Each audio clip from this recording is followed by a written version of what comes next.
business park. We need more manufacturing, more light industrial, because they're going to pay a larger percentage of the tax base. And I think that's very important. And I think these people who are going to come into our town, they're aware of what our tax structure is. They're aware of what has happened to commercial real estate in this town in the last revaluation. And commercial real estate has been really hammered pretty hard, and they're aware of it. So we need to give them incentives. And that's one of the key things for business friendly is financially. What am I going to get from the town of Hampton to move my business to Hampton? And I think that's a key thing. I think people also want to know that they're going to be safe when they're out at Ashley's, or they're safe in this new outside dining place that we might have. I think there's a combination of economics and safety that's got to be combined in anything that a business owner considers. Okay, Ted, you're going to get the same question. How do you define business friendly, and how do how do we fit that description? So yeah, I'm Ted Stevens. I'm the Democratic nominee for the district. So I come at this from a city planning background, which is my educational and professional background. So I started with zoning. Want to have zoning that's appropriate for the spaces. We don't want to make the regulations too onerous. We should limit parking requirements so that spaces, landowners can fill their spaces with stores and shops and not empty cars that are unused. Like anytime you go by the plaza, there's a lot more empty spaces than filled ones. We want to make sure that property owners can fill the spaces appropriately. One big thing is Whitney Avenue to me on the north.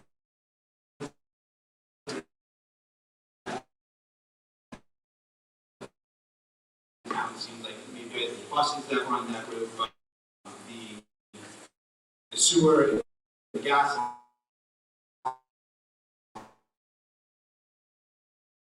lines don't. I went to Fairfield University, which is similar to Hamden. Quinnipiac and Hamden are similar. Quinnipiac and Fairfield are similar sized universities and similar sized towns. And Fairfield has a much denser commercial base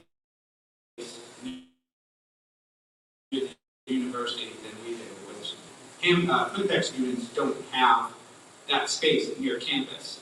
There's very little that they can walk to, so I would specifically focus on that area of town, creating both for residents and students things they can walk to, things they can bike to, the canal line is there, and making sure that the sewer and gas infrastructure is built up. You can tell Ted's not running in the ninth. That's my little joke. All right, we're going to take a quick pause. Do we have an answer from Paula? Okay, we'll come back. Why don't you pass it down to Marjorie? And I'd be remiss if I didn't say that we have, in 3 instances tonight, we have both parties represented. First, Laura and Kristen, the 8th, Pat and Ted, and now the 9th, Marjorie and Nancy Hill. So we have 3 instances where we have that, so you're going to get perhaps contrast, maybe not. So I'm going to change the question. Sorry. Just try to keep it fresh. So you're not prepared. Okay. Okay, this is a deeper thinking question. What is your long-term vision for business growth in Hamden's commercial corridors? What does Hamden look like in the year 2025 and the year 2030? Or go. Good evening, I'm Marjorie Bonides. I've been in Hamden in the 9th District for 27 years. I think I'd like to talk to you about my vision for Hamden, but first you have to know who you are as a town, and we have to brand ourselves. Are we known for hiking? Yes. Are we known for biking? Yes. We have college schools, we have cultural diversity. We have to market those things that make Hamden a desirable place to live, start a business, retain a business, or raise a family.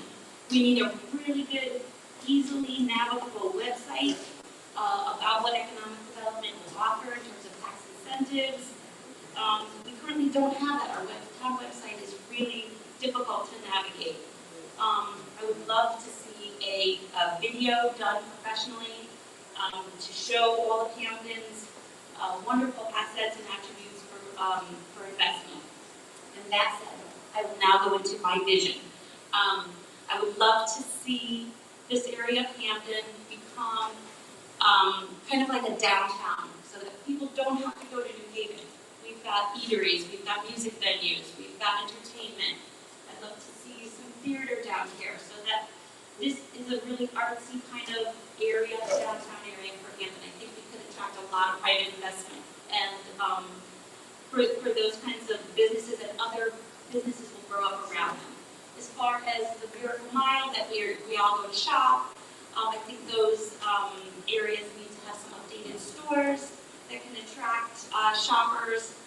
And for the northern corridor, which is kind of our college corridor from the connector up to the Cheshire line, I would love to see more kind of a college town, coffee shops, bakeries, bookstores.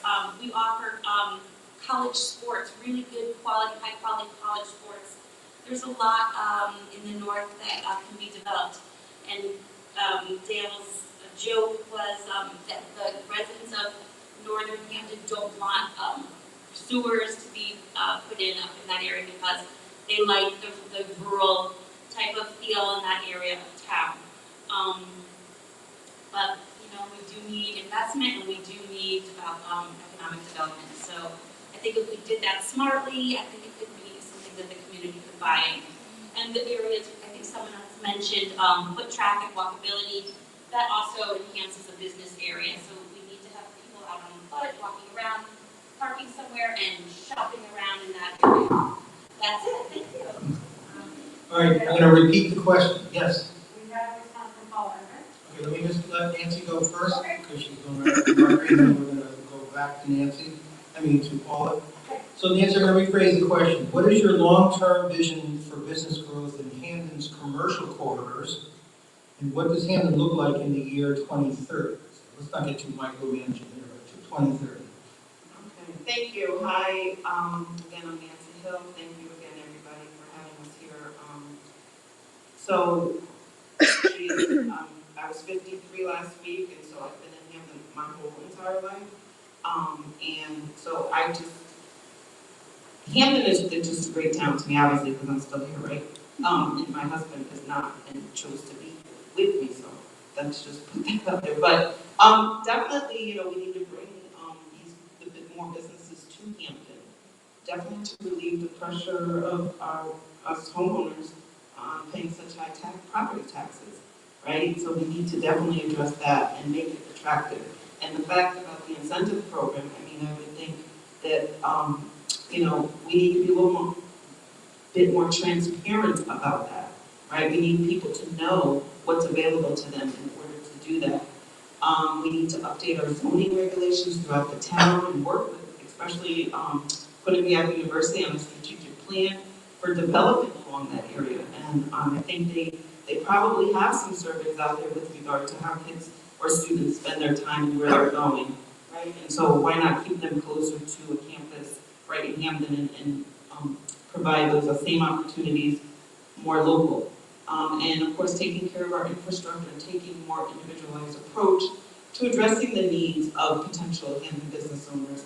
And that will help get the economic growing, and then by 2030, it'll be a viable, enjoyable place to live and want to be.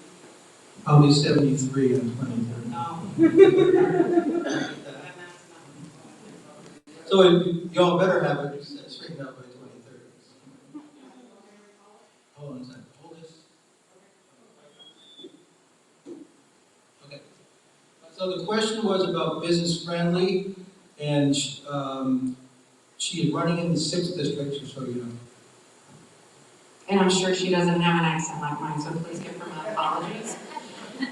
Paula's response is, good evening all. My immediate thought when it comes to business friendly is collaboration. This means educating those who are looking to start and want to expand their business, but also continuing to develop and put into those businesses that are already established to be sustainable. The town plays an extremely important role in all of this with the involvement when it comes to providing constant resources and promoting the small to medium-sized businesses with the residents.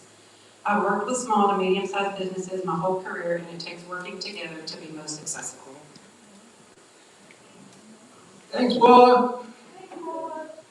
Paula's gonna get another question or two as we go along, so this is working out. Okay, I'm going out of economic development, I hope with time allowing, I'm gonna come back to it. We're gonna talk about public safety now. So, starting with Laura and Kristen on the other end. We're gonna let Kristen go first this time.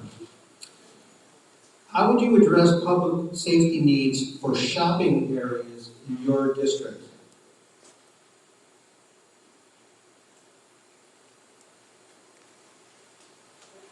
You- Is it on now? Okay, here we go. Public safety in our district is a conversation I've been having, with residents in our district, because there's concern, because we're having a few, incidents of the pandemic especially. The first step is we have to have a conversation between the community and the police to figure out a way for community policing, not just in the shopping areas in town, but also the residential areas in our town.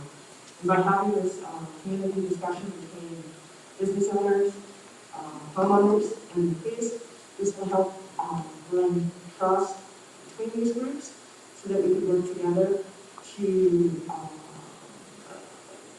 come to an approach to address the situation. It's important for folks in town to stay in town because we have a lot of opportunity here. And we want folks to visit our shopping centers, not only our residents in town, but residents from outside of town as well. Thank you. Laura? Thank you. In relation to the district, we're first district, and I look at it, speaking to some of the people in the area, we have a lot of college students, and I'd rather see them be able to walk to stores and feel comfortable being able to walk to stores instead of getting on a bus and actually going to North Haven. So their big concern was making sure that there is not just the college safety, but it's also the police in the area that can work coercively with them to make sure that they're safe, we're safe. The residents were kind of scattered in first district, so we're behind college, we're in front of college, we're on the main drag. And a lot of neighborhood watches have been started, working with them and talking to them. We also are starting neighborhood watch, not only with the residents, but with the students, so that they will actually be working with their areas, looking at different things that are going on with some of the stores that we have in the area that while they're out and about, they're not just looking at this house that they live in, but they're also looking at the stores that they're going to visit, the shops that they're going to be in the area with, that kind of keep everybody open, and the communication is widespread, so that more communication means better safety and comfort for everybody involved. Okay, pass the mic down to Nick, and I can change the question. Would you like her to go first this time, or? Let's go first. That's okay, that's fine. All right, it's a different question. I'm rotating these so they don't get too comfortable. Looks nice of you. Predicting what's going to happen. So, what is your relationship with the Hampton Police Department? And what are your two top priorities working with them? What is my relationship with the Hamden Police Department? Yep. Wow. All right. Well, I'm a lifelong resident of Hamden, and so I've interacted with the police for many years. I've seen the police in Hamden doing their jobs. I've seen sort of a growth of the profession. I think the officers today are very professional. They're very well trained. I think they have a lot more skills in speaking with and dealing with members of the public than I recall when I was a kid. I remember thinking, some of these officers seem a little mean or something like that. But I think the profession has developed over many, many years. I think I get along well with the Hamden police. I haven't had any problems with them. And I think it's important if I become a member of the town council To keep a dialogue going, not only with the police department, but with all of the various departments. I think it's important to be able to personally interact with departments, go over issues from time to time, talk about strategies. For example, the police department deployment. I think your original question was something about in the shopping areas, commercial areas. Well, that has to do with deployment. That has to do with a sufficient number of police officers. I understand that our police personnel are at the lowest numbers that they've been in many, many years. And it seems to me that hiring more police officers would be something we should seriously consider. And that helps. What's that? That's my time? Signal that your time is almost up. Okay, what was the second part of your question? Well, you said the two top priorities, one of which you just said is to hire more police officers. You have a second one. Well, I think that's something we're going to have to do, and of course I stress training. I think our officers today are better trained and better capable of interacting with the public, but I think that needs to continue and needs to always improve. I think they should receive every type of training that's possible, within our structure. Thank you very much. Okay. Okay, Sarah, I'm going to repeat the question again. What is your relationship with the Hamden Police Department? And what are your two top priorities working with them, excuse me? Hi everybody, so I'm also a 13-year resident of Hampton, so really honor and thankful for all of our work that our police department does. I have two kids in our schools, and I know that they have strong relationships with the community officers at each of their schools, and that means grateful for all they've done. So my relationship with the police department is mostly through my residency here in Hampton. That said, however, I have a long history of working with the criminal justice system. I've worked in the homelessness field for 20 years, often bridging community collaboration between homeless individuals, nonprofit organizations, and police departments to develop innovative strategies to working around issues related to homelessness and how to provide people support, not just people who are experiencing homelessness, but police officers who are on the front lines of dealing with people who may be living on the streets and may have mental health issues or substance use issues that really our police officers would appreciate and like support in dealing with those issues. I've also worked at the New York City Department of Corrections, working with I was the executive director for district, where my role was to build partnerships between the correctional officers, the community organizations, and communities that people would return to ensure that city sentenced individuals were provided with the supports they needed to reintegrate back into the community.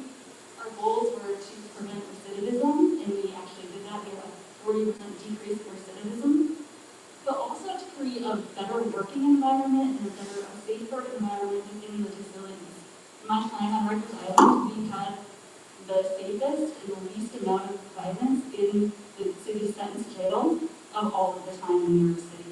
It's since gone down because they've gotten rid of some of the evidence-based practices that we used. So my two top priorities in working with the police department are one, partnerships.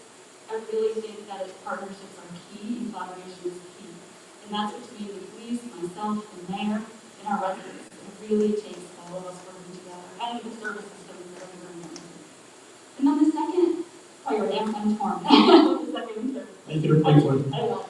So the second one is ensuring that our officers in the department have the resources it needs to do its job well. And by resources, I mean training, and I mean having support of mental health practitioners, and having our dispatchers, as well as our officers, having everything they need to get the job done and to feel safe and feel equipped to deal with the needs of Hampton.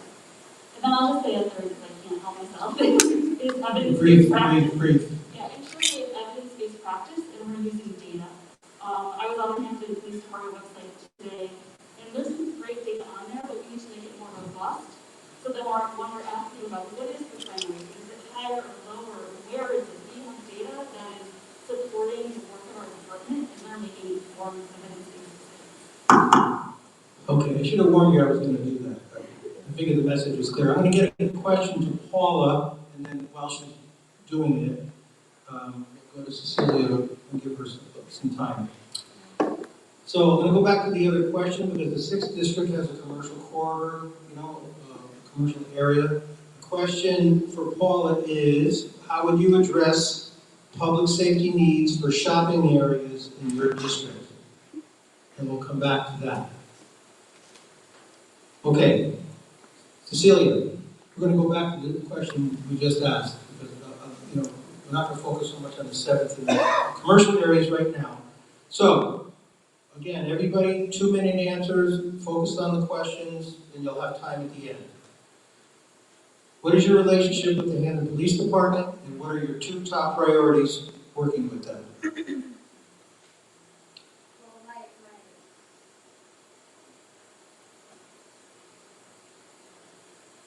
Hello. Here we go.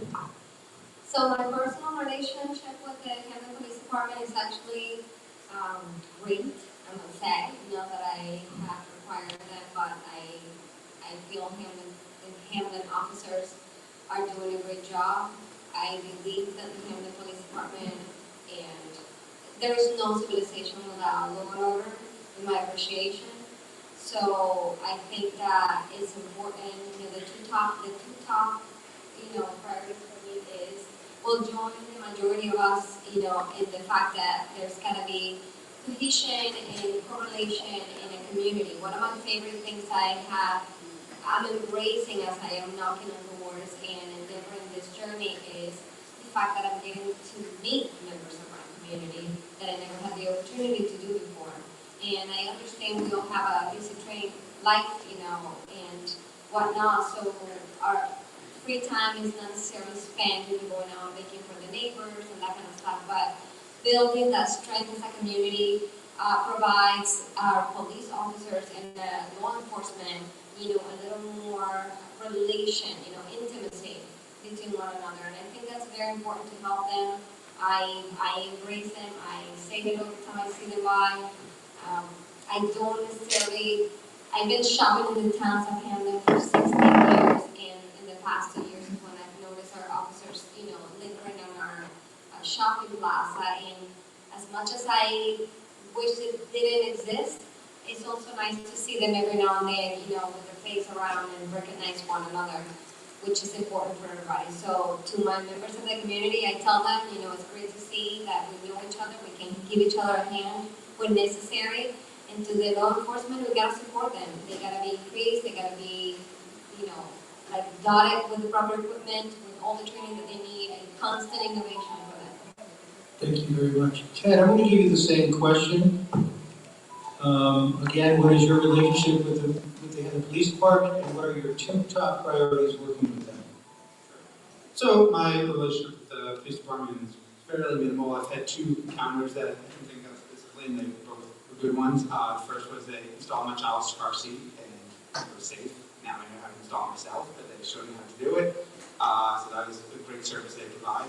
The second is I had, a few years ago, somebody had broken into my car in my driveway overnight. So I had to call the police, and they came the next morning and took all the information. And it was a good interaction. Not a lot you can do in those scenarios, but the officer was there for about 30, 45 minutes and had a good conversation. But that actually leads me to one of my priorities is that it seems like that was kind of a mismatch of services. That the police officer had no complaints with the job he did.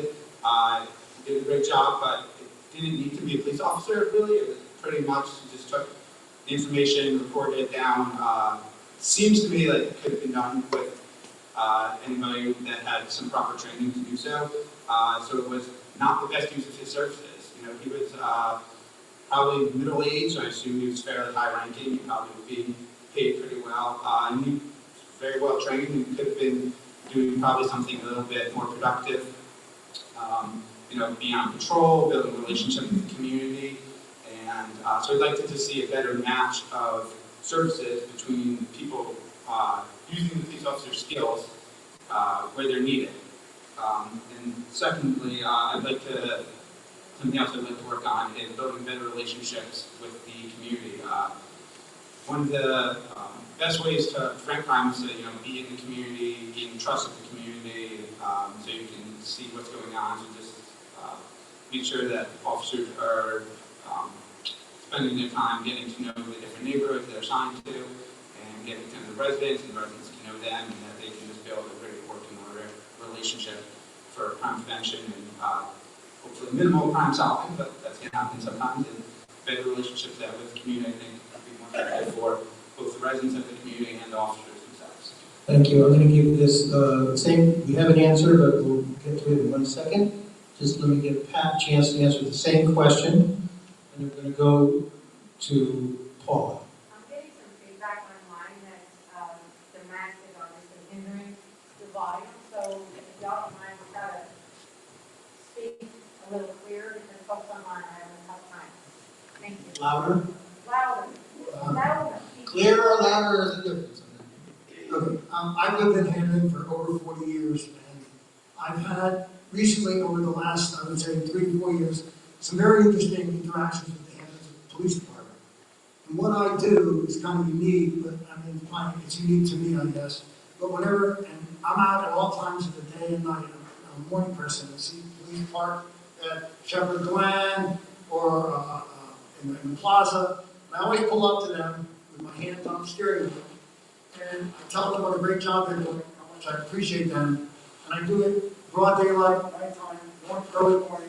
And what I do then is I tell them what a great job they're doing, and I give them either a St. Benedict medal or a St. Michael's medal. And I tell them I want this to protect them. I'm Catholic, and I want this to protect them. I want them to get home safe to their families, and I appreciate everything they do for us. I mean, I think these guys and women are doing a great job, and whenever there's an incident somewhere else in the United States, I mean, I'm almost brought to tears when speaking with them, and they're almost brought to tears when speaking with me.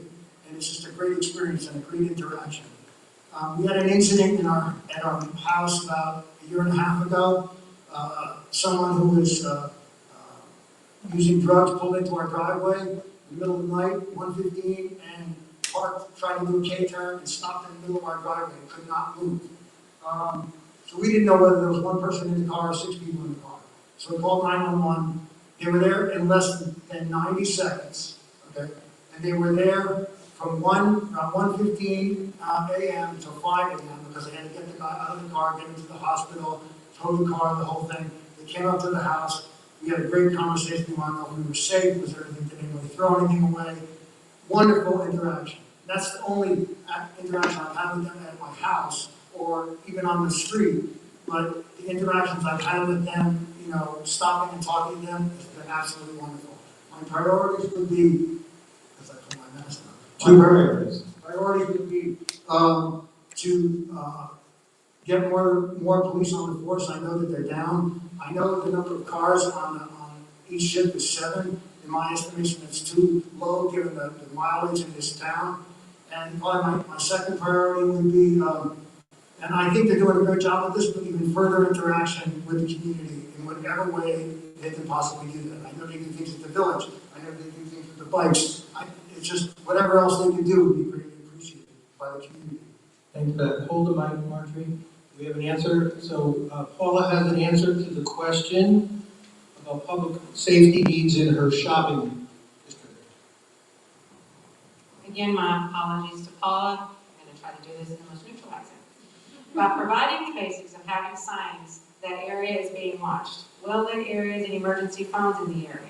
This could give someone the comfort in knowing that if anything were to happen, they can have easy access to a public phone that dials to the police department or even see their surroundings. The use of technology can be extremely beneficial in these instances. By utilizing security cameras, working security cameras, might I add, this then provides evidence to monitor and respond to situations. There are ways to make this most efficient when it comes to energy, but having these in place can help reduce unwanted activity. Thanks, Paula. And I want to remind everybody here and those who could not be here tonight that we're going to give them an opportunity to do a 2-sentence answer to all the same questions that we will post. So just a reminder, if you feel like you didn't have a chance to get out, but you're only going to get 2 sentences. It's now 6:45, and I'm not going to change it up on the 9th. They're worried about that, I know. We'll be moving into education after this. Again, what is your relationship with the Hampton Police Department? And what are your two top priorities working with them? Okay, so I haven't had too many personal interactions with the Hampton Police Department, although we did have a car stolen, and they got to us early in the morning, and let us know that our car was stolen and was recovered in Hartford. Very professional interaction. I interact with the chief a fair amount and the command staff as a council member regarding the budget. That's a big way that I interact with the police department and things of that nature. I would say I have a positive view of the police department. I think this chief, currently Chief John Sullivan, has been amazing in bringing the community and the police department together. He's open to reforms and additional training, and he has done many of the things that has been requested from the community at large. So I think this is a new era for Hamden, and I have great hope that we just continue to strengthen and improve our relationship with the public and our police department. My priorities would be to fill the positions that are vacant. There are about 25 vacant open positions in the police department. This is triggering a lot of overtime. We are going to be, we are funding, our budget went over for overtime for the police department. I don't like when that happens because I am fiscally conservative as well. And so we need to have the right amount of police officers on the job for their safety, for the public safety, and to live within our budget. The other second priority for me would be to update the fleet. We have quite a bit of cars that are over 100, 200,000 miles. We do have a 33.3 square mile town, and they're in use 24/7. So we do need the vehicles to be reliable, and hopefully we can do that within our operating budget, which is something we were able to do this fiscal year. That's it. Thank you. Thanks, Marjorie. Nancy, you're going to get the same question. What is your relationship with the Hampton Police Department, and what are your two top priorities working with them? Thank you. Thanks for the question. So I remember Hamden Police being visible at Hamden High School, and I think, the thought of police officers needing to be in a public high school was quite shocking and alarming, but, the purpose behind that was because back in the day there used to be race riots. So they were mainly there for, crowd control. But while they were there, the relationship pretty much was good for me personally. I think, I was blessed to have a dad who was the assistant principal at Hamden High School. So he got to have a great relationship, get to know a lot of Hamden police officers and have a great relationship, and then a lot of them are now Hamden police officers. So, having that relationship, it has been positive for me. I have a son who is on the autism spectrum, so I made it a point to introduce my son to the police officer in my area, so that they were aware of who he was. And I encourage that for a lot of parents. I'm a school social worker, and I let them know when your child of color is out in the community, you might want to, make sure that, he knows who people are who he can go to. And so when I did that, the officer, and somebody I went to school with, was very, very understanding, respectful, and actually said that, that was something that he himself was trying to do for families like me who have kids, on the spectrum or have some type of disability in order to know how to navigate the community. So my two top priorities would be community engagement, that they be out there, that they be visible, that they know who is in their community, that they themselves maybe be residents of the community and have some type of incentive for them for living in the community and being amongst the people that live with them, right? And then also the third one would be, ongoing professional development training. I mean, in my job, I get it like every month. I mean, maybe they don't need it as often, but they, professional development training, how to do things, how not to do things, how to do things better. I mean, everybody's job could be done better at some point, right? So especially, I believe, police officers, everybody needs to be in the business to learn and, and to perfect your skills. So, it is a different skill set, there's just like teachers teaching, different skill set. And so my hat is off to officers and teachers and everybody who is in a career that they want to be able to move up in and, learn something, especially about themselves. Thank you. Okay, we're going to move to education now. And there are two questions in education, and everybody's going to answer both questions. One's a brief question, one's a little deeper question. So keep your first answer short, if you would. And Paula,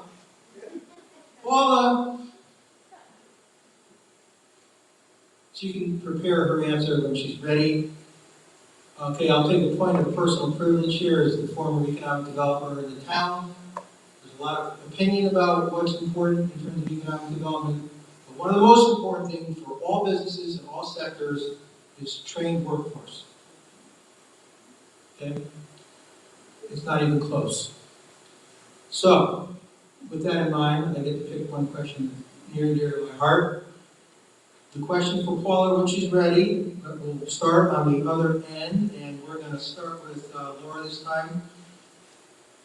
What are the ways that the Hamden public school system can be accountable for preparing students for the workforce? So, Paula, what are the ways that the Hamden public school system can be accountable for preparing students for the workforce? But I am going to go to Laura first. Okay, well, I'm at the disadvantage since I don't have children in any of the school systems here. I don't have children myself, I have a dog. But I know personally, talking to some people and talking to friends and family in the area, one of the big things I know we learned when we were growing up, and I wished it would continue, is just basics, is learning what a checkbook is. I know we don't write checks, but it's nice to know the basics of balancing checkbooks, living day to day on a budget. If you don't have $1 in your pocket, you don't spend $2 on a credit card. Those are the little things that help anybody once you're out of school, what you're gonna have to be doing, whether you're out on your own or you go off to college, and it's gonna be 10 plus years, I know for me in college, to get out of school and to pay for bills. Little things that we almost take for granted now because of electronics. I know even during COVID, everybody just put it on the credit card, Budgets need to be followed, and if we learn little things like that in school, when you're also learning it at home, and you're understanding that parents at home don't have the money, don't have the way to provide for things like that, they understand a little bit more instead of just expect it. And I think going back to the basics of even when when we were in school or when we were growing up, maybe those are the things that we need to be training people more frequently. Thank you. And again, keep it short on this answer because we have a longer answer on the last question.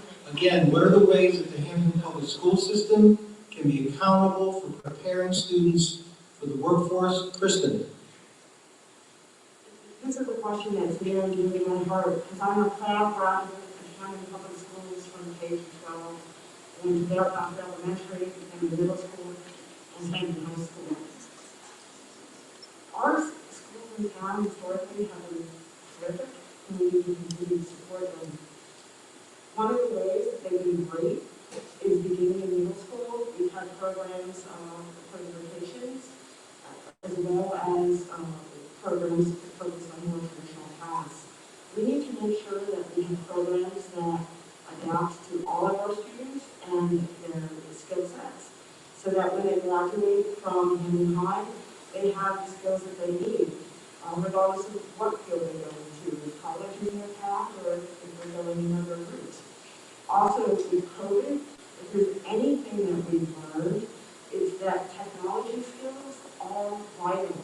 We have got to make sure that all of our students, whether it be elementary, middle, or high school, have the technological resources to prepare all of their students on technology skills and computer literacy skills, because this is the way of the future. And again, regardless of what their path is after they graduate from high school, they're going to need these skills. And if they have these skills, it's going to serve our businesses in town. Thank you very much. Nick? Thank you. Our school's job most important job, I believe, is to prepare students to be their best once they've finished their schooling and to be able to function in the work world and in the quote-unquote real world outside of academia. You know, college is not in the cards for everyone for various reasons. College has become ridiculously expensive. Some people elect not to go that route. And so the schools have to prepare the students for a wide variety of things, plugging them in, as you mentioned, local businesses, skills. Well, okay, maybe we don't balance checkbooks as much these days, but you know, learning how to make change. You know, have you been to a store where a young person operating the cash register, you know, if something happens and it doesn't come up, they can't figure out how to deduct change or, you know, whatever was done, things like that. Basic skills that you wouldn't think had to be emphasized. Communication, being able to talk with people. If you're in a business, and you're dealing with the public, a problem comes up, not to fly off the handle and panic, but to learn how to take a breath and understand what you're doing. So basically, skills that plug in, and also technical skills too, in terms of trades and that sort of thing. Thank you very much. I'm glad you mentioned the trades. Sarah? Hi, so it is 100% the fair, sorry. Speak louder. So we absolutely, the role of our schools here in Hamden is to ensure that all of our children can thrive. And that accountability doesn't start in middle school and in high school, it starts in day one. It starts with our pre-K programs and really understanding children's needs and all of our children's needs, children with special needs, children from diverse backgrounds, children with different learning styles, all are getting what they need from the minute they enter our schools. How do we keep, our schools are amazing. I have two kids in middle school, childhood, and high school. And they have had great opportunities from, you know, like we talked about technology, and STEM, there's childcare programs that are giving real life experience for our high schoolers. We need to keep those going, but we need to make sure that we're holding ourselves accountable through and understanding what happens to our children when they leave our school system. We also need to understand what context is our children are living with and understanding the needs that they may have that are hindering their school performance. Are they safe at home? Do they have affordable, stable housing?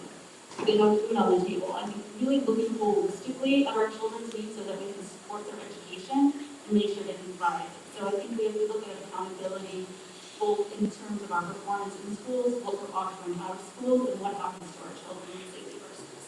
Thank you very much. I'm going to ask Cecilia to answer the same question. I'll just repeat it one more time. What are ways that the Hampton public school system can be accountable for preparing our students for the workforce? Well, basically, for me, I think join the force in this answer, which has been quite consistent amongst all of us. I believe that, independent living skills are critical in many ways. I mean, adjusting, adapting technology, that kind of stuff, but also sustainability, self-sustainability is important.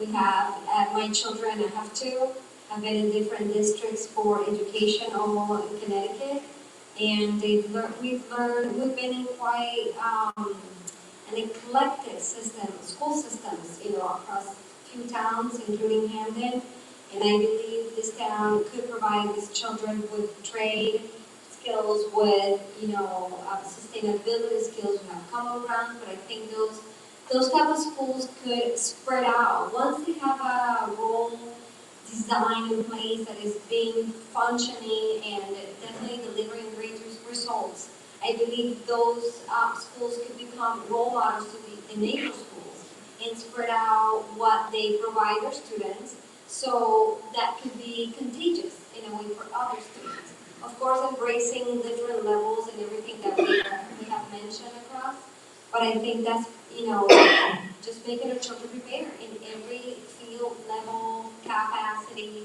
and food, education, all that kind of stuff they go along with self-sustainability. So we see a lot of us nowadays planting tomatoes and have our own backyards, and those are things that could be definitely taught in our school systems from day one, like you said. So, yes. Okay, hold on one second. Anything from Paula? Keep going. Okay, I'm gonna actually change it. Pat, you're next. I know, let's shake it up a little, Then Ted. Thank you. Well, in terms of accountability, I approach it several different ways. And I think Laura mentioned about writing checks. One of the things that I've found and seen with children coming out of high school in particular is, do you know how to address an envelope? It sounds really simple, right? It sounds really basic, but I take for granted things like STEM and things like that, the high-tech stuff. I take that for granted. I mean, I'm in that business and I take that for granted. But I would like to see us go back a little bit. And let's kind of expand the home ec concept. And let's expand the shop concept. And let's expand automotive repair concept. And let's give kids the idea and the ability that the trades are a really great way to make a living and a really valuable way to make a living. But I think the other way, and the most important way that schools can, and in particular Hamden schools, can make an accountability reckoning, if you will, is to teach our kids U.S. history. Teach U.S. history. Teach them about America. Teach them that it's proud to go to the service academies, not to go to college, not to go into the trades, but teach them U.S. history. And I think that's the way you can make them accountable, you can make them great citizens, and there's nothing wrong with teaching civics again. And I think those are some of the things that we need to do to make these kids accountable. Thank you. Ed, you get the same question? So, as others have said, education is obviously important. I was actually going to be a teacher myself in a former life. My grandfather was a teacher at Hamden High School. My mom was a teacher at Dunbar Hill for a while. So, education is obviously important. I agree with Pat. Actually made a great point. Civics is undertaught. I did not take that in high school myself. I wish I had. I've had to learn it on the fly over the past 20 years. So my kids are only 4 and 2 now. They'll be at their path next year and then in a few years. So I'm looking forward to getting into Hamden public schools myself. One of the things that I think is important is that everybody will get the education they want, whether that is college prep, whether it's the trades. Besides Hamden High School, if you're a Hamden student, you can go to Lincoln Tech just down the street. I think Lyman Hall, if you want vocational agriculture, all the magnet schools in New Haven, high school in the community, career high school. So we should be making sure that students go to the high school where they get the education that matches their skill set and what they want to do in life, and not just the high school that they think they should go to by default. And no matter where they go, we need to make sure that students are set up for success. So that includes kind of the basic things that others have said, like budgeting, technology awareness, technology literacy, and just make sure that students are aware of all the options that they have here in Hampton. I think Nancy's going to get the mic, but before that, we have an answer from Paula. Same question. Paula says, there are several ways I imagine the town of Hamden being accountable, and one is providing a variety of programs in all schools and not just 1 or 2 schools in the town. Every student deserves to experience different things to find joy in what most interests them. Additionally, the evolution of technology has sparked the interest of so many, but being able to maximize when it comes to science, technology, engineering, and mathematics in the curriculum. Given the students' real-life experiences outside of the classroom with field trips to labs, schools, businesses that show different trades happening in real time. Furthermore, including more art, music, theatrical programs in schools to really provide students an outlet to expressing themselves outside of a mobile device. Education should be an enlightening experience that sets the foundation for a bright future one enjoys. Also, Paula adds that this does require funding. When we get into the funding issue. Nancy gets the question, same question. Please. Yeah, I'm gonna repeat it because it's getting late. What are the ways that Hamden public school system can be accountable for preparing students for the workforce? Well, you know, this is right up my alley. I did say I was a school social worker, so first and foremost, particularly here in Hamden, at the high school level, we need to have more teachers that look like and represent the student population at Hampton High. Hampton High needs, or middle school, or the schools need a more culturally responsive curriculum. There should be no cookie cutter approach to meeting the needs, especially of our special education population. Hamden needs to be a little bit more creative with regard to how best to meet their needs. So for instance, you know, build on the student's strengths, get to know a student, get to know about, you know, how a student learns. It'd be great if there was some type of pipeline to getting a municipality's job, a job right here in Hamden. What are those skills that students need when they go to apply for a job at the town of Hamden? One thing that I took that I thought was very valuable, and I earned credit for it, was driver's ed. So, I mean, it's a matter of quality of, it's a quality of life issue for our students when they get out of high school and they graduate. What skills are they going to have in order to take with them into the workforce? Of course, you know, social and emotional learning, I mean, I can go on and on and on. But in particularly, Hampden Public Schools needs to understand that they need to teach to the whole child. Not, you know, ABCs 1, 2, 3, there's just more about life. Like I said, with social emotional learning, how do you work with people? So that's, I mean, I have so much written down, but I only have 2 minutes, so, but definitely, you know, it definitely, I think students need to come away with some level of cultural competence. We're going to teach about U.S. history, we're going to teach about American history, Black history, Latino studies, you know, and that's all inclusive. You know, it needs to be a more culturally inclusive curriculum. Marjorie, you get the same question, and then we're going to go to the final question of the night. Thank you. Is it on? Okay. Well, I don't know if I'm going to probably be the last speaker, repeat what others have said, but I do think that we need to reach out to each and every child individually and find out really what makes them tick. Because that's how you get a child to be interested in learning and want to learn and want to read. I'm around a lot of 20-somethings, and I have 2 children that went through Hampton Public Schools, K through 12, and I'm around a lot of 20-year-olds that have recently graduated, and they say they haven't read a book, and I said, well, what interests you? You know, you've got to learn to read and enjoy reading, and I think it's up to our educational system to really plug in and find out what makes each individual child want to read and want to learn. That's really important to have curiosity and want to learn. That's a basic skill. But I think as far as getting our high school students ready for the world, there are going to be students that go to 2-year degree programs, 4-year degree programs, and beyond. And there's also students that aren't going to look for college. And they need to have as much attention as the students who are going on to colleges and other programs. And we need to start that in high school.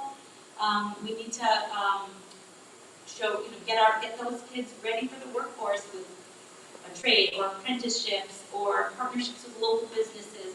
I know we have an active DECA program at the high school. I know my son said to me, I wish Hamden had coding and computer labs when I was in school. I might have majored in that. So these are things that kids were, you know, they grow up at the age 2 or 3, they've got an iPhone in their hand already. They're very computer savvy. They do get computers from our school system, and they are updated. So kids are so quick to pick up computer skills, and I think we need to show them what kinds of careers are out there that are good paying, that are career building, and that you can raise a family on, and you don't have to go to a 2 or 4 year degree of college and accumulate hundreds of thousands of dollars of debt. So I think we need to focus on that. And I'm taking your money. I'm done. Okay, who's very happy when they need a plumber and they show up? That's all I'll say about the workforce. A trivia question per Pat's comments. Who was the first president born in the hospital? Don't Google it. Huh? Anybody know? Jimmy Carter. Jimmy Carter. Three. President's a crazy person. Right, Colette? Okay. We have one more question and we have 20 minutes. And it's a big question. I see some budget hawks in the audience tonight. So I saved this one for last, and it's a good thing we didn't do 12 questions. We only did 8. So here's the question. I'll read it a couple times and then I'll read it as we go through because it's getting late. So each year, special education costs go up. How would you recommend accountability from the Board of Ed to make sure that funds are spent in a fair and equitable way? I think we'll go with Kristen. She says, thank you.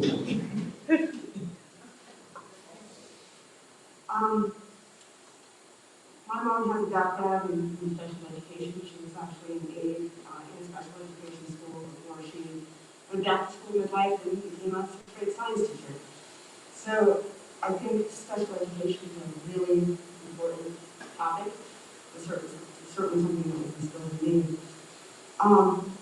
When you look at the Board of Ed's duty or duty to our children, we have to make sure that all students, regardless of their background, have the skills that they need, and that includes these accommodations that they need in school. Whether it be having parents in classrooms to help teachers, or having ability to go to programs like ACES.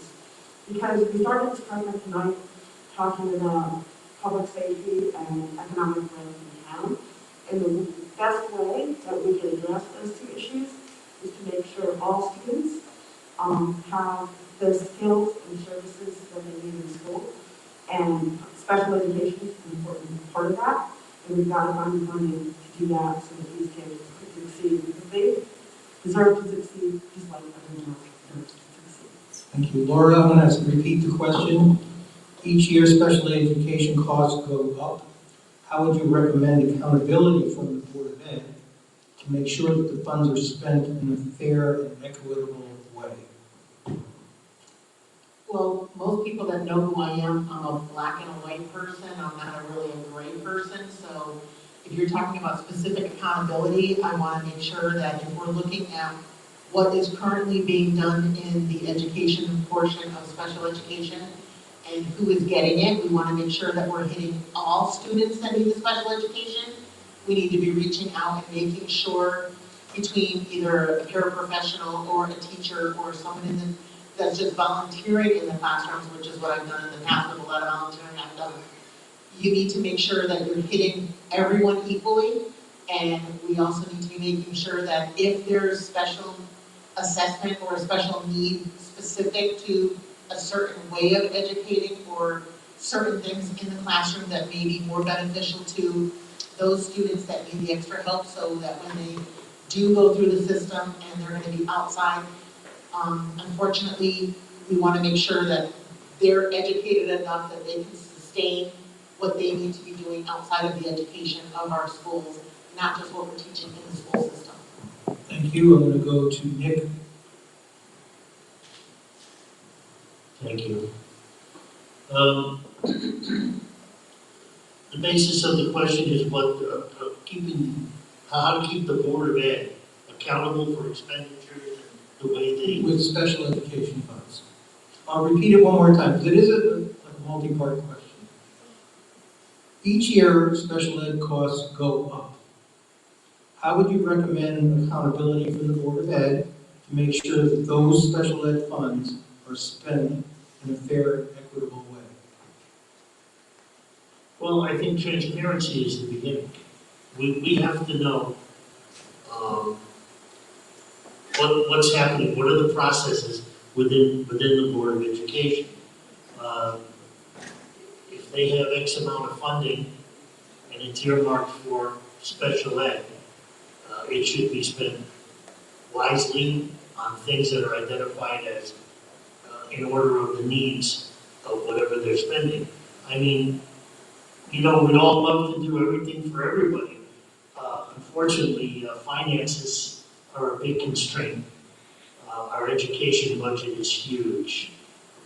And so in general, I know if I become a member of the town council, one of the things I'd like to do is take a very, very close and detailed look at the entire Board of Ed budget and see if, we can find out if it's being spent wisely and if there's accountability. Wherever we can save money in one area, we can then shift it to another area that might need that funding even more so. Okay, we're gonna go to Sarah for the answer. Great. So I guess I would start by saying just because special education funds or costs are going up, that doesn't necessarily mean it's a bad thing. I think traditionally our special education budget has been underfunded, and so it probably is, we're going through a period of right sizing and understanding what that looks like going forward. So I just want to start with that statement. So when we talk about equity in special education funds, I think several things come to mind. One is equity in assessments. Are all of our kids getting the assessments they need, regardless of their ethnicity, their color, their gender, their orientation, sexual orientation, or gender identity, to know what's going on and to understand do they need special education services or not? So I think understanding that, looking at data to understand the outcomes and how our resources are being allocated and making sure there's equity there. It is a responsibility, like I said before, of our school system to ensure all kids can thrive, and there's no reason that our children with special education needs cannot thrive. So that would be the accountability measure I would hold our school system to, and making sure all children can do that. I would want to make sure that we have the tools within each school and district-wide to support children. We have the IAP plans in place. We have the staffing to support IAP plans in place. Is that across the district? And accountability needs to be a district-wide strategy, not a school-by-school strategy. I think right now, a lot of times, the parents end up taking over some of the costs that should be handled by the district and when it comes to special education. And so how do we right-size that across the district and not school-by-school? Those are just some of the strategies. And again, everybody's gonna get a chance to elaborate more in the written format. Cecilia, same question. Well, to me, I believe that you have to definitely focus into your budgeting. I believe the Board of Education receives enough funds currently in order to run the school systems.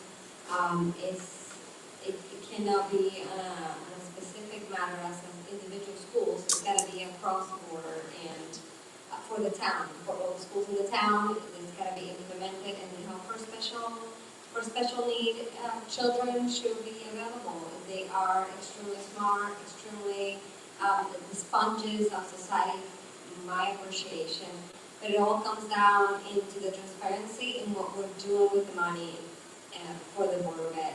So if I make it to the office, I will certainly also consider very meticulously what the Board of Education budget is and where the money's going, and along with the rest of ops councils that will be in place, make wise decisions in order to help them embrace them and make their future also happen as to make it happen for the rest of them. Thank you, Cecilia. Chad, you get the same question? So the Board of Education is ultimately who decides exactly how the money is spent, but the Legislative Council is the body that decides how much money goes to the Board of Education. So we, as council members, whichever ones of us are elected, need to be reviewing every item in the budget from not only the Board of Education, but every other department, because the town budget is not great, and we need to scrutinize everything and make sure that everything is being well spent year to year. And just because we're we spent money on something last year, it doesn't mean it's in the budget for perpetuity from now on, because it needs to change. That being said, it's important to make sure every school has proper special education staff to serve the needs of its students. But we have, 8 elementary schools in town, middle school, high school, magnet schools. Not every school needs the same funding year to year because different schools have different populations and different special education needs. So we should make sure that every school gets what it needs, but that not every school gets more money than they need just because another school has that amount. So it needs to be tailored to the school populations, and it needs to be flexible from year to year as school populations change and the needs of the different schools change. So, as the chef said, it's transparency, scrutiny, and make sure that students get all the support they need to be successful in school and life thereafter. Thank you, beautiful, nice short answer. Okay, Pat. Thank you. Okay, well, I'm kind of like a numbers guy too, but, so this town has a $260 million budget, 90 million of it goes to education. That's a lot of money. But the legislative council can't do line item control over the Board of Education budget. So, in regards to special ed, I don't have that number in my head, even though I kind of looked at the Board of Education budget a few days ago. One of the things to look at for accountability for special ed that no one has mentioned yet is in terms of outplacement. And how costly is outplacement? How good is outplacement? Can we, from the family perspective, is it better to bring a child, and I don't know the answer to this, I'm suggesting it. Is it better to bring a child from an outplacement school and bring them back to their community school? And is it better for the family because they're closer in the neighborhood if the school maintains the proper special education needs of that child?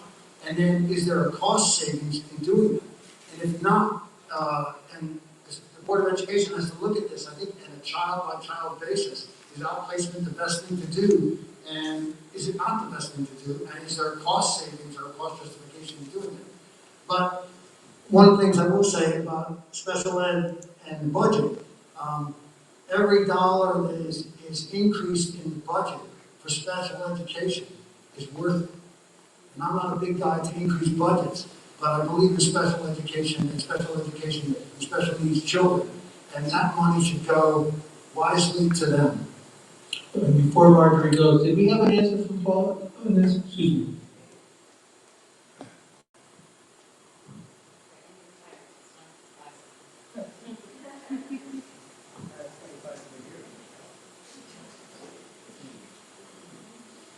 It's very important to provide students with their individualized plans to ensure they are receiving what's needed both inside and outside of the classroom.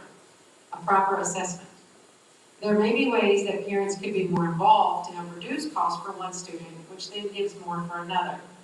Not every student requires the same when it comes to special needs, a very tailored approach. This additionally will require proper evaluation of teachers, facilitators to be sure they are equipped with the skills and tools to support their families. This is not something that can be done once every 3 years or once a year, but being involved on a quarterly basis to make sure everything is going according to plan and the students are getting what they need. Thanks, Paula. All right, I'm going to repeat the question one more time for Marjorie and Nancy. Each year, special education cost goes up. How would you recommend accountability from the Board of Ed to make sure that the funds are spent in a fair and equitable way? Okay, thank you. I think all of our costs in education, as well as in town services, go up every year. They don't usually go down. We just have to manage them and maximize what we can do with the funding that we have. Some of the things with special education is that we have to, get a commitment from the state. I think the state refunds the town a certain amount of money after you've spent 4.5 times what it takes to educate a typical learner. So we have to put our money where our mouth is, and we have to support these services. I believe that our special education students need continuity, they need continuity with the building that they're going to, for their program, the bus ride, they need time with typical peers. And I hear again and again that this isn't happening in our special education community. We need paras that have better training and better pay. And I think this may be controversial, but I think with our nonverbal students, I think we should have cameras in the classroom for their protection. I really do. I've heard stories from parents where their children were injured, and there's just no accountability. It's not clear what happened, and I think just to keep these children safe and their parents with peace of mind, I think we should have some cameras in the classroom, especially with our nonverbal students. I agree with Pat. We need to make sure that our special education students are getting what they need, so that they can, have friends, and be part of their communities and be part of their school communities and take part in all of the activities that our typical learners have access to. Thank you. Nancy, last answer, and then we're going to do one more thing and we'll be done. All right, great, thank you. So, I would, have to ask, why are the costs going up? I mean, we know that, but where specifically and why is the cost going up? I think we need to look at the population of special education students who are actually classified as special education or newly classified as special education, right? Are we just, putting classifications on students because, some schools or teachers cannot handle certain students? So let's make sure that the referral for special education, number one, is appropriate. So there needs to be a lot of transparency around that. Are we giving the right services to the right student, like we talked about? And we need to utilize the appropriate resources that we have for students because everybody learns differently. We said that special ed, non-special ed students, everybody learns differently. And again, the issue with outplacement. Well, why is outplacement even happening? What is the public schools, or what does that particular school not have or need in order to keep that student maintained right in that school and in their community? So, maybe cross-training staff. I mean, one thing that I, as a social worker, and one thing we do in our business is we cross-train our staff, okay? So a lot of times, special education teachers or regular education teachers, in my experience, will say, well, that's not my child. That's not my student. That's your student. No, that's our student. So, sometimes, again, like I said, maximizing the most of our resources. So, what can I learn from you? When I talked before about everybody hoping to want to be in their job and their profession to learn and to be better and highly skilled. Why not learn something from a special education teacher that you might not have necessarily learned in your own training as a regular education teacher? And in knowing that the costs are going up, why don't we stay ahead of it? Let's be trained, let's retrain and train again. And I'll tell you, as a result of this pandemic, the costs are they're going to increase because a lot of students, as we know, from Northern Hampton to Southern Hampton have lost learning. And teachers were not prepared, and I'll tell you, school social work was never meant to be done virtually over a computer. So there was a lot of learning that I had to do. And then there were those people who have been in the profession a whole heck of a long time. Like I said, my hat is off to them, who were so threw their hands up and said, forget it, I'm not doing it. And they have left the profession. So there will probably be more kids, unfortunately, who become classified as special education. We need to be ready for that. But instead of doing that, why don't we, prepare ourselves with how we can be, like I said again, maximize resources right here in our own community, in our own town. Rely on families, get to know your families, because families offer a lot. A child's first teacher is their parent. Okay. Right on the dot, 7:30. Thank you for your patience and letting me cut people off when I had to a little bit. But you got 10 more minutes? Okay, so lightning round. This is old school. You got 1 minute. Why should people vote for you? I know. But you got 1 minute.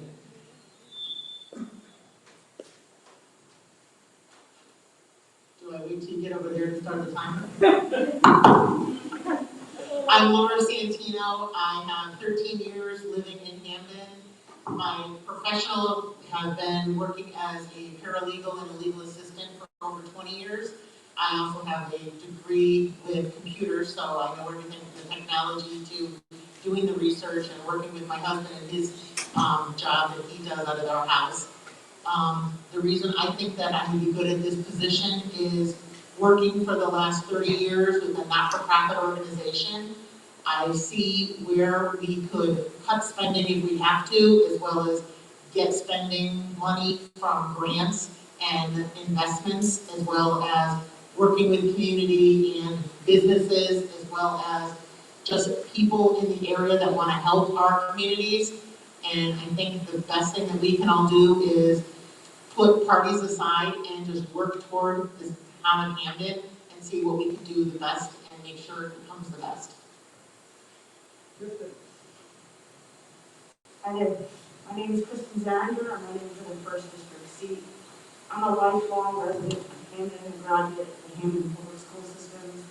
And I'm running because I want to give back to the town I always call home. I'm a practicing attorney, I've been admitted here in Connecticut for the last 15 years.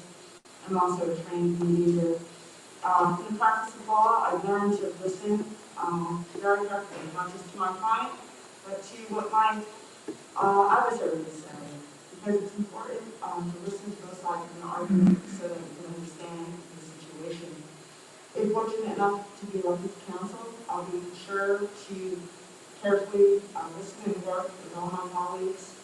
And with respect to the issues that we talked about tonight, it's vital that we invest in our schools, because if we invest in our children, you're less likely to get into trouble after school. That's going to help our public safety issues. And it's also going to make sure that they have the skills that they need to go to the workforce afterwards.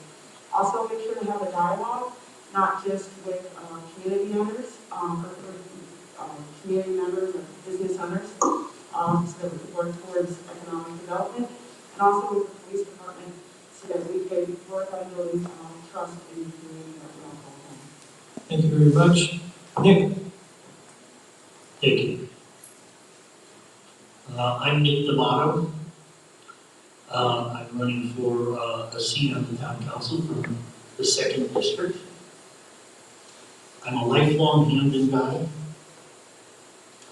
I'm not a politician per se. I'm the type of person that's been involved throughout my life in community activities. I went through the Hamden school system. I have 4 children that have gone through here and there different schools here in Hamden. I am the immediate past president of the Elm Street School PTA. I'm a retired police detective from New Haven. I'm a licensed attorney in Connecticut. I've done a lot of volunteer work. I've mentored therapeutic foster kids. I've volunteered coaching youth sports and a variety of other things. I have a history of community activity and volunteerism. And I'm very concerned about our town. And I think we need some new faces on the town council. And I think we need some focus on specific problems that need to be addressed and resolved. Thank you. Thank you, Sarah. Hi, everybody. So there's 3 reasons that I'd like to say that you should vote for me. One is my experience. I bring 20 years of experience, more than 20 years of experience in public service, working with government, nonprofits, community service organizations, and with people, communities to build strong communities that are sustainable and equitable. I'm a passionate public policy maker. My approach to public policy is by uniting people, bringing together people with diverse backgrounds and perspectives and management to develop a shared mission and vision and develop solutions. And I've done that around homelessness, around housing, around healthcare, around justice, and other issues that really impact not only our nation, but Hamden in particular. And third, I'm motivated as a parent of 2 beautiful children here in Hampton to make sure that our town is a place where everyone can thrive, particularly our children, that everyone is safe and welcomed, and that we have role models and leaders that we can look up to. And I hope to be one of those today with the team that I'm working with on Monroe. So that is why you should vote for me, and I look forward to working with all of you in this organization. Cecilia. So my name is Cecilia Shea, running for the seat on District 7 here in Hamden, and my basic reason why I'm doing this and why I think you should vote for me is simply because I will put Hamden residents first to a magnificent quality of life, pursue and work my hardest and best to achieve this for all of us as town residents. I believe that we deserve a break in our pockets, we deserve safety in our communities, we deserve a great platform of education for our children, and we also deserve a great economic development for the town and its residents. And that's basically what my expertise in many fields have been, working in life have been, and I am ready to put it all in practice. Also not a politician, not looking for becoming one. I just want to make sure that my community is safe, sound, away from, diverse in poor mentalities that push us down to decay. And as I've seen and studied the last, in my endeavor as a candidate, for the last 4 years, this town has been in serious distress as finances come and quality of life. So here I am to pursue that for all. Thank you. Thank you. Did we have a response from Paula? Okay, that's fine. Ted. So once again, I'm Ted Stevens. I'm running for the 8th District. My background is in city planning, so I think that brings a unique experience to town, specifically in transportation and land use planning, so I know how to make livable communities. My family has lived in town for about 100 years, so even though I grew up in North Haven and then I lived in Maryland for 10 years, when I came back to this area, I specifically wanted to move to Hampton because of all that it offered, whether it's parks and neighborhoods, sidewalks that North Haven doesn't have, and I value the or walkability in town and how many things are accessible and the diversity of town, which is amazing, much better than any other place I've seen or lived. So there's a lot of great things in town, and I want to keep those great things, but also improve things too. The businesses in town, and, make things mixed use and walkable, so everybody has access to them. The budget situation is obviously a problem, and I'm committed to fixing that. Maybe not next year, but get us on track for fixing it, 5-6 years, so that people can afford to live here and make it home. And I go and talk to people. People are moving out of town, and they're always sad to do it because they feel like they can't afford to live here anymore, and I definitely don't want that to be the case. My kids are 4 and 2. They're going to go to schools here. They're going to grow up here, so I want to make sure that they have the great opportunity to grow up in this town that others have had, and I want to bring new ideas to town that I've seen, that maybe experienced from living in Maryland, or that I've read about and done research on things that have worked in other places, and not just keep doing the same things. So, Hamden's great. I want to keep it that way. I'm Pat Stevens. I'm running for the Legislative Council in District 8.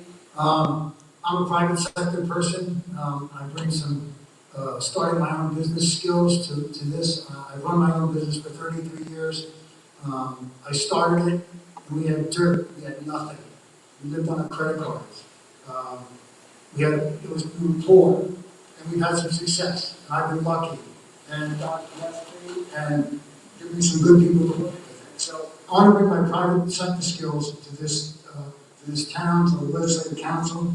But one of the things, I believe in relationships. I've been in sales my entire life, and I believe in relationships are really important. Relationships with the administration, relationships with members of the Legislative Council, relationships with Quinnipiac, and relationships with all the other departments. But I think one of the things that really prompted me to run was watching all the Legislative Council meetings on Zoom. And one of the things I committed to when I was nominated was I wanted to bring some professionalism, some decorum, some respect back to the negotiations that go on in the Legislative Council. And on November 3rd, the R's and the D's go away, and we all work for the town. and that the bickering and the things that go on in the legislative council now have to stop, and they will stop. Well said. Marjorie. Thank you for the question. I am Marjorie Bonadies. I am the only one at the table that I think is running for re-election. I have been serving on the Legislative Council for 8 years. I did get involved because of the rising taxes, and I thought, well, what's going on in the town hall? Let me, look into it. And the next thing I knew, I was running and got elected, and got to see a really, a lot of missteps in the last decade or so that are reasons why we are, faced with quite a bit of debt and rising taxes. So I've heard from constituents that are in their 70s that had to walk away from their homes. They could no longer afford their homes, to our younger demographics of college graduates, 18 to 24-year-olds that can't afford to live here either. So these are things that it's going to take about a decade of really careful spending, borrowing, and budgeting in order for Hamden to really get back on its feet and find its footing, get debt under control, and start to lower taxes. And so I am running for another term, and I do have a lot of institutional knowledge that would be lost if we were to elect all new candidates. We do need some old timers as well as some new ideas, and business as usual hasn't been working. So we really do need to be open to doing things differently as we go forward. Thank you. Thank you. Nancy, last word, but we will have Paula last. Okay, so I'm Nancy Hill, and I'm running for Legislative Council in the 9th District. And I've lived in the 9th District my whole life, just in a different house, different neighborhood, but in the 9th District. So I'm a change agent and an agent of change. I will speak up and I will speak out. I'm all about doing things differently, and I'm an out-of-the-box thinker. But most importantly, I just absolutely hate politics. And that is the best answer of the night. We have Paula.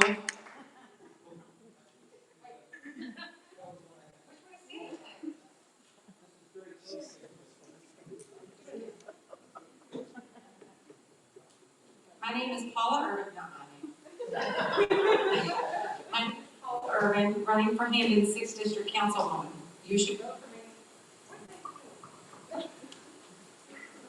You should vote for me because I am here for you, a voice of reason. I want to make sure, as a Hamden resident, needs and wants are not only heard but acted on. While I am not born and raised in Hamden, I moved to Connecticut 7 years ago by myself, willing to take a risk for a better life, and it's been well worth it. Over these last few years, I've become rooted in Hamden and heavily involved in making a positive impact on my community. In my professional work, I work daily to provide solutions for small to medium-sized businesses to help them operate effectively. I am very solution-driven and all about making the right decisions across the board. Thank Paula. Can't wait to meet Paula. I don't know you to know. Anyway, thank you very much for your patience in coming out tonight. There's going to be 2 more, 1 forum and 1 debate. There's a flyer on the thing. There's a whole bunch of donuts. Please take a donut, eat a donut, and thank you for coming. I'm sure the candidates will hang around for a few minutes. And that's it. Have a good night. Thank you, Kathy.